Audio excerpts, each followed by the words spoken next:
Irmãos e irmãs, saudamos a todos com a graça e a paz do Senhor. Uma boa noite a vocês que estavam acompanhando o Santo Rosário das 18 horas e que agora continuam conosco nesta reflexão tão gostosa, tão positiva sobre a história da nossa igreja.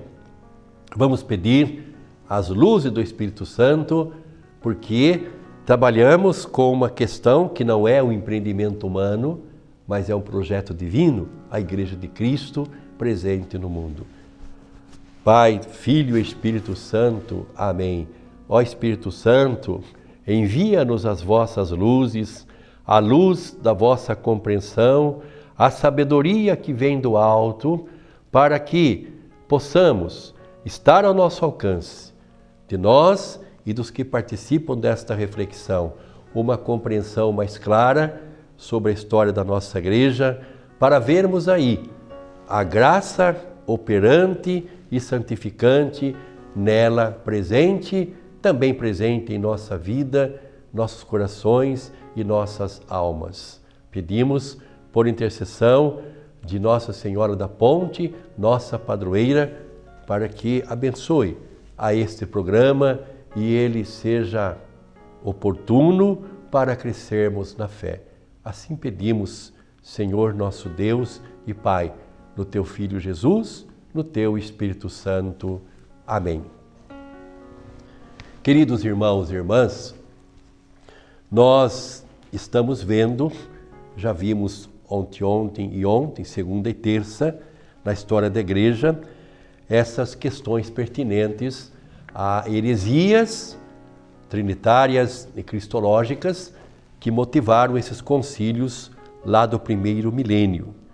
Então, vamos hoje completar um pouquinho algum pensamento sobre este concílio. O concílio da Igreja Una e Santa do primeiro milênio. Una porque não havia separação. O que havia eram controvérsias sobre este ou aquele assunto. No caso aí das heresias cristológicas ou das heresias trinitárias. Havia divergências, mas não havia assim um rompimento, uma ruptura, Acho que amanhã a gente vai abordar essa primeira ruptura que houve na Igreja de Cristo. Então são concílios convocados por iniciativa do imperador. Você vai dizer, mas por que imperador?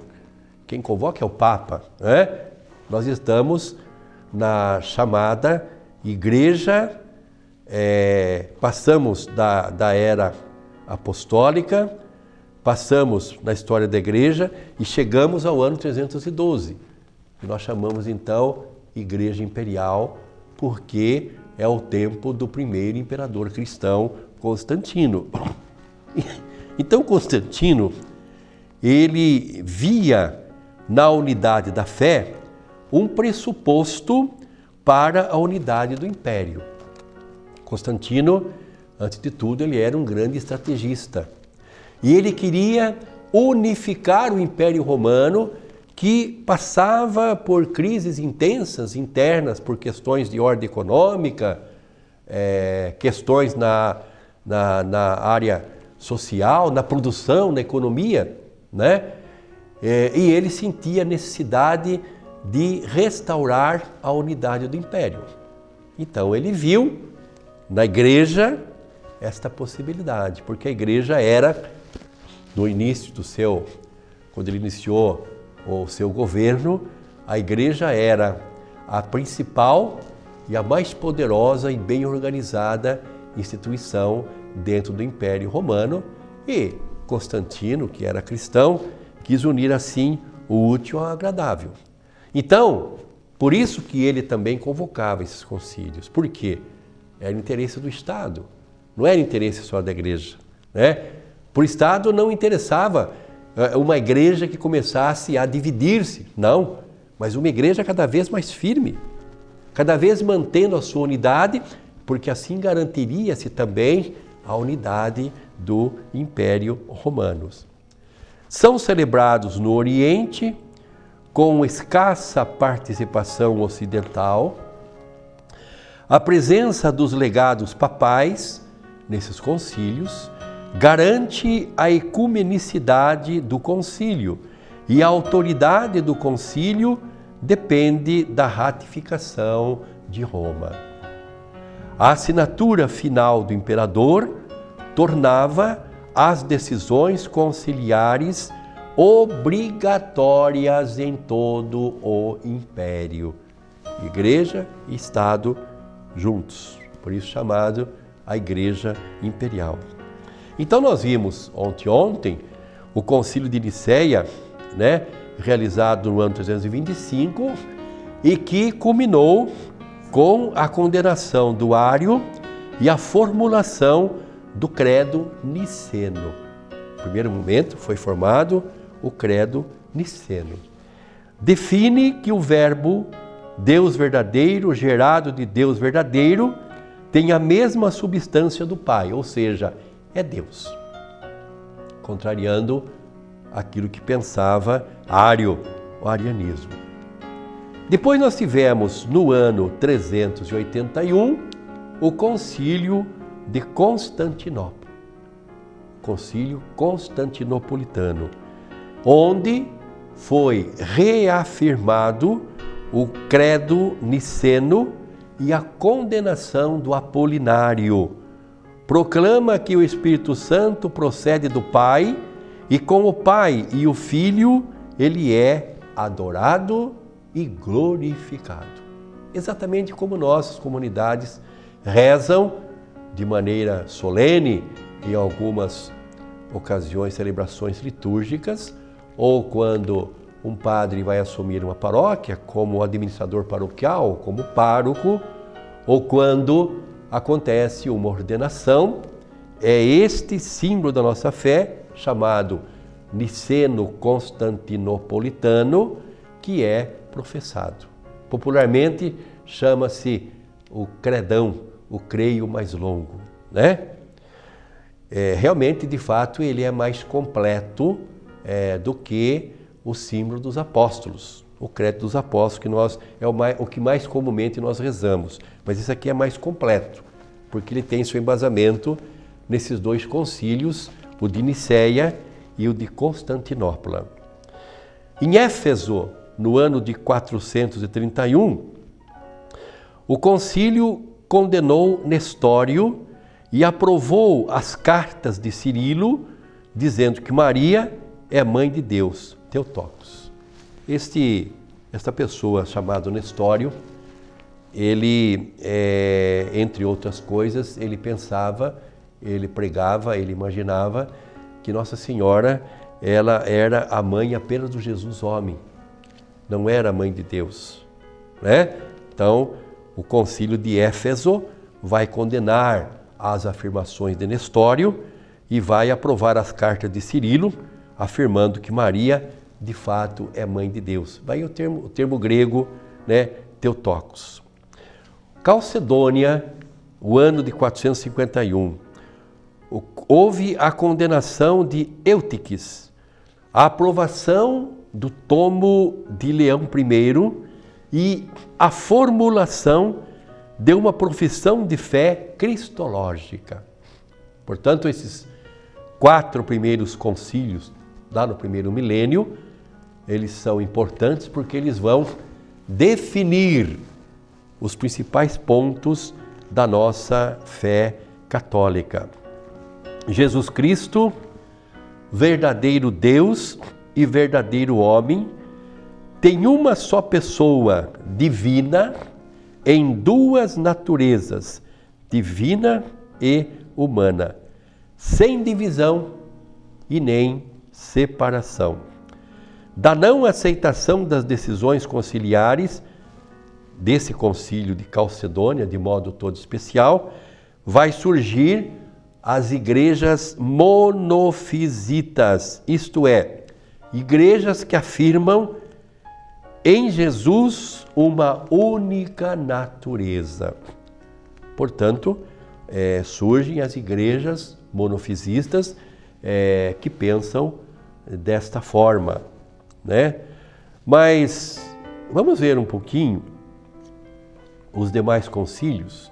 Houve um segundo concílio em Constantinopla, no ano de 553, onde foi condenado os 3 capítulos escritos filonestorianos e rejeição do origenismo.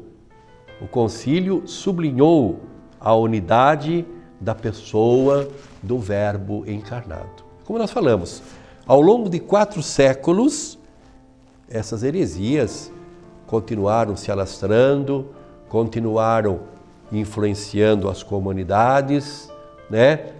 E a igreja, sempre muito atenta, muito prudente nesses concílios, a todos ela ia rebatendo e reafirmando a doutrina dos apóstolos.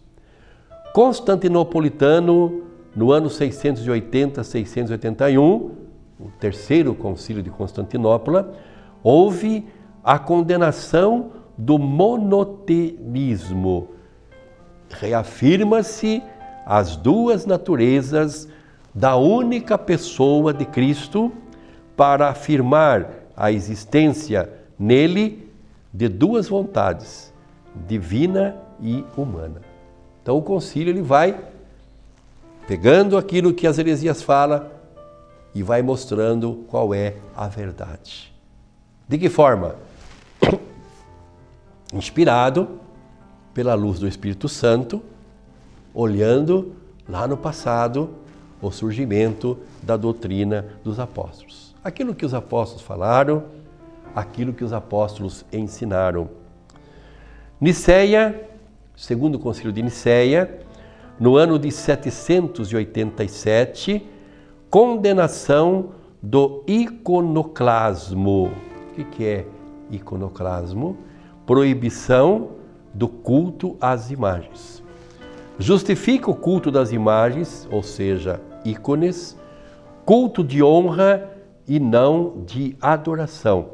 Este foi, meus irmãos, aliás, um grande problema na vida da Igreja Oriental. Daqui a pouco a gente vai falar um pouquinho sobre o cisma do Oriente e essa questão iconoclasta é um dos fatores que acabou determinando a ruptura, né? Tivemos ainda Constantinopolitano, né, o 4º concílio de Constantinopla, ocorrido nos anos de 869 e 870, que culminou com a condenação de Fócio, patriarca de Constantinopla.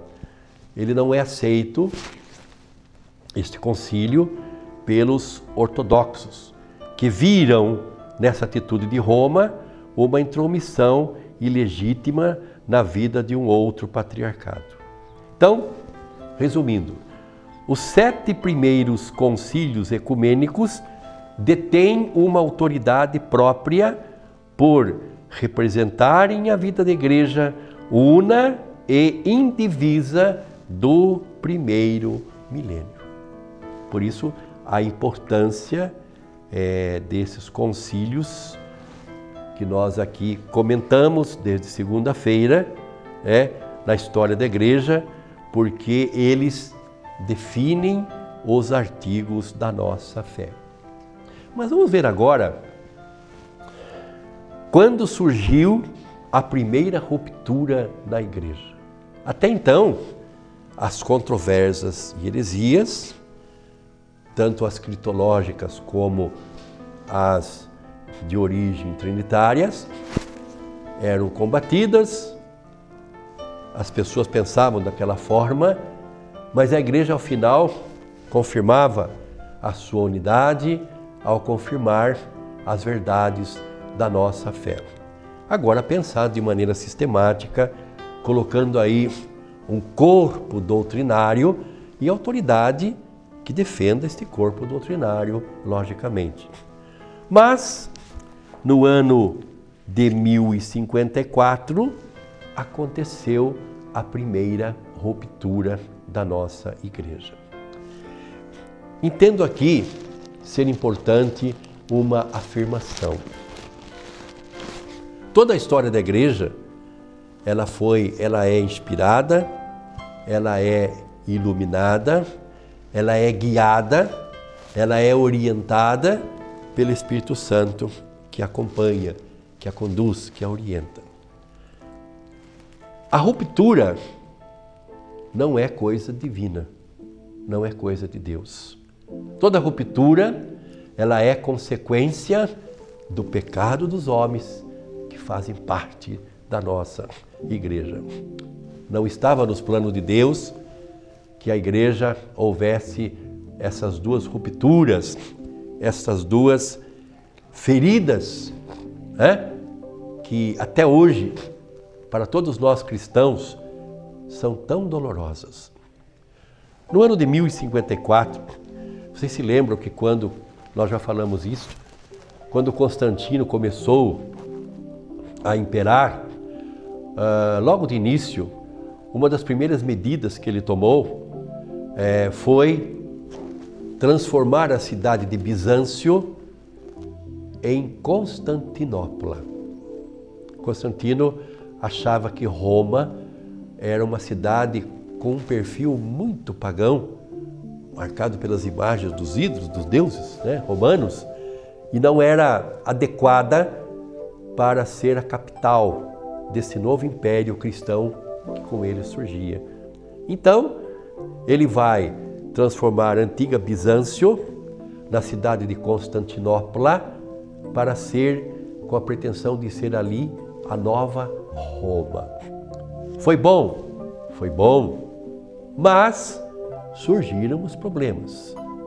Oriente e Ocidente, desde então, já tinham as suas diferenças, principalmente nas questões teológicas, nas questões sobre Jesus, as duas naturezas humanas, como vimos aí, né? E outras questões mais que foram sendo levadas pela igreja, mas que houve um momento que não deu mais para manter esta unidade. Digo e repito, ruptura na história da igreja não é coisa do projeto divino, não é coisa do Cristo, mas é consequência do pecado das pessoas que integram, que são a nossa igreja. Os séculos VII e VIII, já bastante bem avançados, né, provocaram uma profunda mudança na igreja bizantina. Persas e árabes conquistaram as mais antigas e sagradas províncias da igreja antiga, Jerusalém. Então, Jerusalém, a sede da nossa igreja, ela é invadida por povos que vieram da Pérsia, por árabes, né? Um espaço sagrado que vai cair na mão dessas pessoas que são pagãs, não tem uma cultura cristã. A igreja de Jerusalém, Síria, Antioquia, Armênia, Egito e Alexandria. Onde estava estabelecida a igreja, houve então esta invasão e agora traz-se uma cultura paganizada que vai ter aí o seu espaço no meio da cultura cristã. Então, Alexandria e todo o norte da África, que aliás é a terra de Santo Agostinho e Cipriano, torna-se muçulmano. Qual foi a consequência desta invasão, né? O aumento do poder patriarcal de Constantinopla, aonde estava a Nova Roma, que tinha como rival somente o Papa de Roma. De um lado, o Papa de Roma, aonde estaria a sede da nossa igreja, porque lá estão sepultados Pedro e Paulo, e de outro, Constantinopla, que com a invasão dos muçulmanos vai se tornar mais forte e expressiva esta autoridade da igreja local. Começa a haver cada vez mais, meus irmãos e minhas irmãs, divisões dentro dessas duas igrejas, chamadas pelo Papa os dois pulmões do cristianismo. Essas invasões bárbaras acabou isolando as igrejas. Nos Balcãs, a ponto dos piratas ameaçam pelo mar, dificultando a comunicação entre elas. Então, faltou comunicação, começa a fomentar-se uma divisão. Aí vem a importância da pastoral da comunicação em nossas paróquias, em nossa arquidiocese, em nossas comunidades, porque a comunicação ela vai ajudar a manter a unidade, a falar uma mesma linguagem. E quando os povos bárbaros invadiram aquela região e a comunicação entre as igrejas de Roma e Constantinopla foi prejudicada, começou-se a fomentar cada vez mais elementos para uma divisão. A ponto de uma igreja apelidar a outra de bárbara, porque não se entendia mais.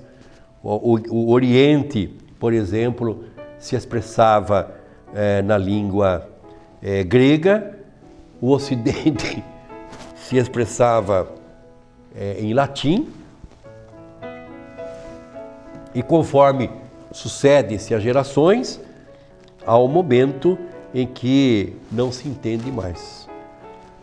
As duas igrejas, nesse tempo, não sabiam mais ler os textos uma da outra e precisavam de intérpretes. Vejam que a vida ocidental, ela encaminhou-se para uma profunda devoção à Mãe de Deus, e a piedade nutria-se da vida dos santos. A liturgia conheceu também um grande desenvolvimento, sem falar no renascimento da vida monástica, verdadeiro tesouro do Oriente. Bem, nosso tempo de hoje, desta quarta-feira, já está chegando no seu final. Nós estamos falando sobre esta fase preliminar, o que motivou a ruptura do Oriente, do cisma de 1054, né? O assunto é muito interessante, por isso eu convido você, meu irmão e minha irmã, a estar conosco novamente amanhã, após o Rosário das 18 horas, em mais um programa Aprofundando na Fé. Fiquem com a bênção do Deus Todo-Poderoso, esse Deus que é Pai, Filho e Espírito Santo. Amém. Até amanhã, neste mesmo horário, estaremos de volta com o programa Aprofundando na Fé.